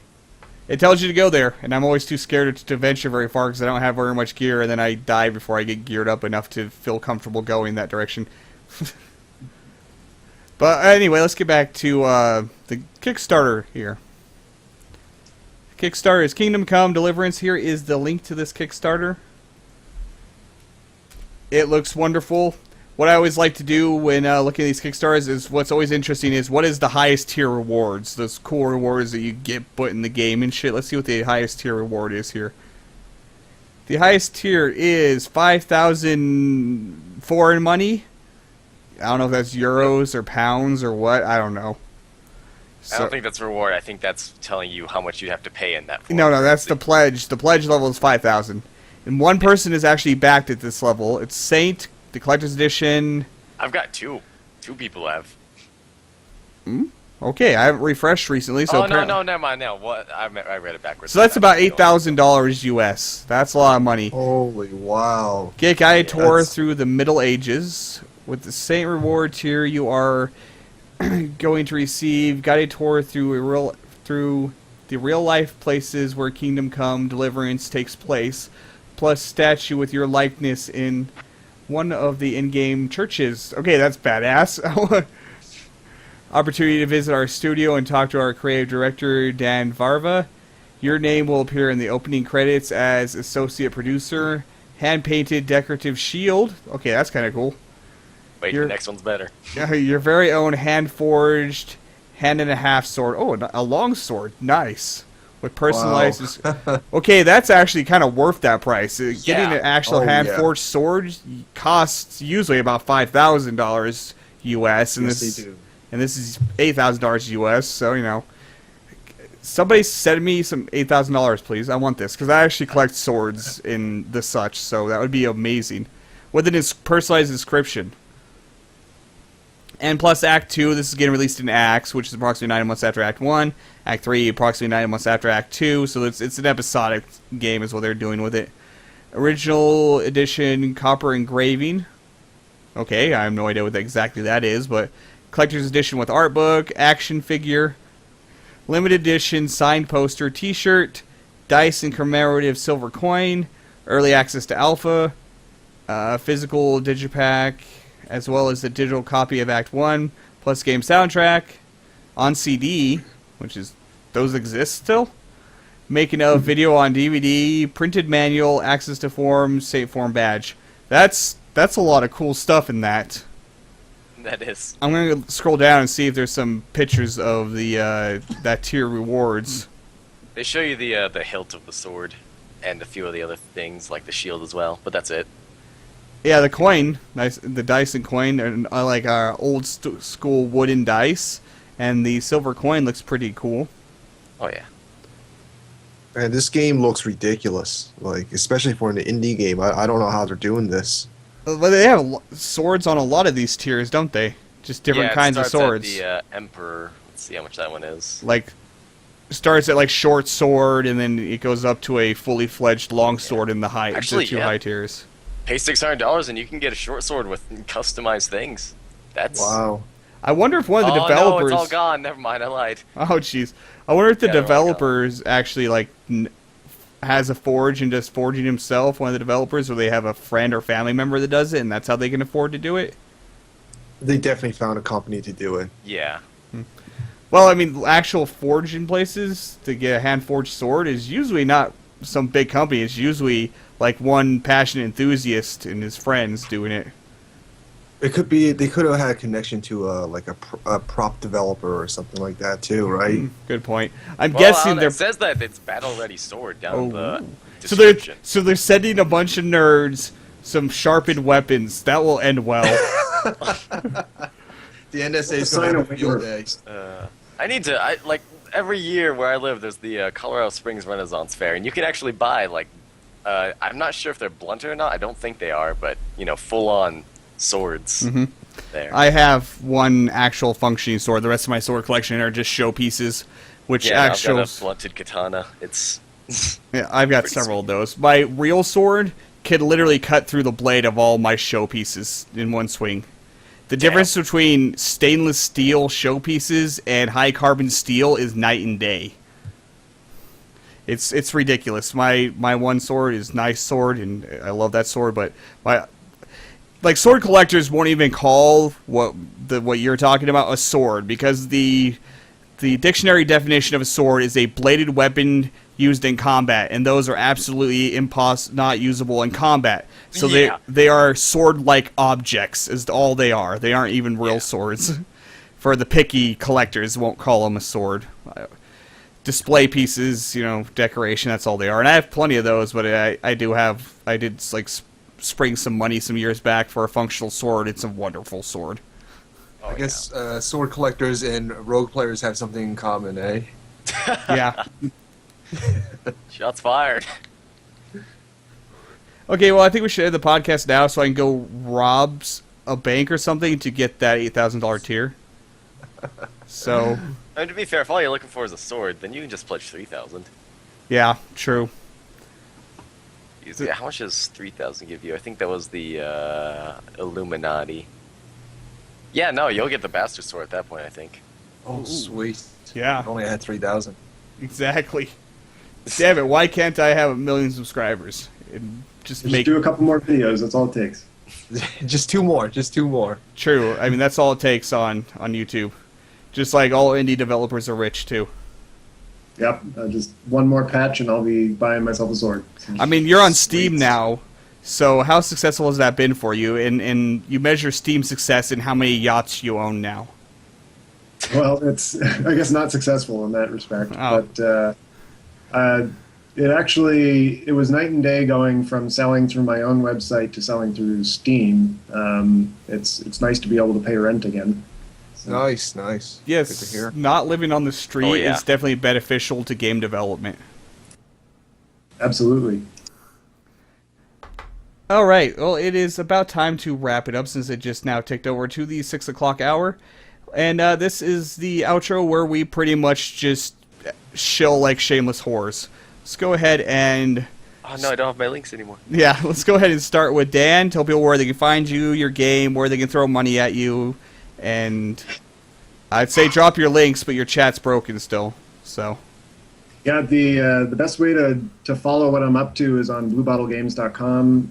Every weekday I post a log of what I did, but you can also find me on Twitter. DC Fedor is my handle there. And of course the game's on Steam too, so I haunt the forums there as well. that was Blue Bottle Games, right? Correct. Okay, There we I linked that for you. Okay, Thanks. and Aldershot, tell people where they can find you, your channel, what you do, and all that, why they should care. Sure. Well, I'm just a PC game YouTube person. I do feature Warframes to an extent, but I cover a lot of indie games just because I find PC culture is really heading towards that direction. And I have a Twitter, a YouTube, and a Pinterest because I'm also a graphic designer. He does some good graphic stuff. And go ahead and say your YouTube URL out loud so they can hear it on the VOD. Sure. It's you can find me at youtube.com/aldershot8008. You can also find me on Twitter at aldershot8008. And my Pinterest is, I don't even know my Pinterest. I'll just post a link in the chat. There you go. There you go. I'll post it now. Now Okay, you know. go ahead, Ginger Dragon. Design and Batman. All right. I am Ginger Dragon, obviously. Been here for like 5 times. I think that's actually a new record for co-host, isn't it? I think so. I think when I was the co-host, was even 8 episodes in before it fell through with the original host. So, or 5 episodes. I said it. Yeah. But yes, I've got my YouTube channel where I do Let's Plays. Currently planning on a Penumbra one, which I've already got 2 episodes recorded, and a Unepic one, which should be fun. And I also do first impressions for Alpha games in my Alpha series and full-on release titles, which I should now hopefully be able to begin rebooting soon now that I have the new editing software. Nice. And I am, of course, Fedora Gamer. If you're watching this live on Twitch, you know where my Twitch channel is, which is twitch.tv/Fedora Gamer, with a 4 for the A in Gamer, because people took the name I wanted. Okay, that's why. And it's awkward to say out loud, but that's. And if you're watching this live and aren't following me, you should just click that follow button on Twitch. And I'm primarily a YouTuber. My Twitch is mostly just for the podcast. Purely indie games. I cover all kinds of indie games, lots and lots of indie games. I'm drowning in indie games. My email box is bursting with indie games. I can't keep up, and it's wonderful and terrible at the same time. But so you can check me out at youtube.com/Fedora Gamer with the same 4 for the A in Gamer. Fedora G-Former, as some people tend to call me. Who calls you that? A couple people have said that, actually. And people that I've had a couple people legitimately think that's how it was supposed to be said. I'm like, really? You just get the internet today? I'm going to start calling you that. Sounds like you'd be your rap name. Quiet Fish. And oh, hey, I should hit enter and actually put that link in the chat. And you just go over there, watch some videos, click subscribe, like everything, comment and everything, share it with everybody, share it with your dog, share it with your grandma, all that. Okay, that's enough shilling, I think. I think that was a maximum level of shillness right there. So thank you for everybody for watching, and we'll see you guys next week. Bye-bye, everybody. Goodbye. Thanks, guys. Bye.